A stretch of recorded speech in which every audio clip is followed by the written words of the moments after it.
What are the pros and cons of starting over with a writing project?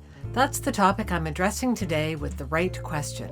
I'm Daphne Gray Grant, the publication coach, still in pandemic mode. I have a question from Judy Newman, a writer based in Calgary, Alberta. Here's what she's asked by email. How do I tackle a piece of writing that someone else has already done, but that I have the job of making better? How do I glean out the good stuff or the relevant points and start again? And how do I keep this job from consuming too much time? I find it's harder to work from someone else's opus than to start writing from scratch. Do you have any tips?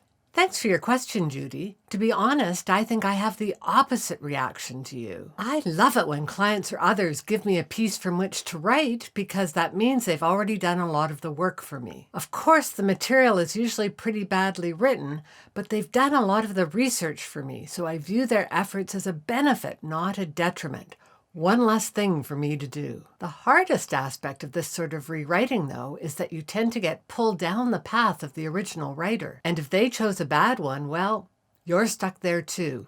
So here's what I suggest. Take the piece you've been given and pull out the facts and quotes you still want to use. Put them in a fresh document, then walk away from them for at least an hour. Do something different and distracting so you can get your mind off of how the original writer approached the text. You might read something else, write something else, edit something else, or tackle your email inbox. After your break, go back to the facts and quotes you saved, don't peek at the original piece, and do a mind map on the topic. Remember that mind maps always start with a question.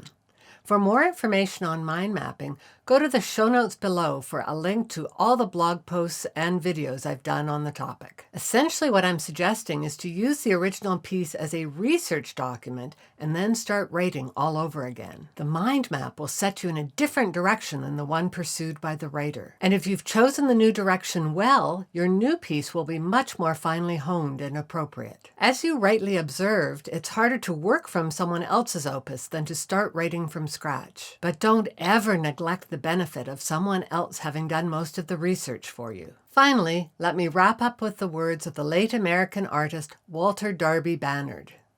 Art is making something better without knowing what better is until you make it.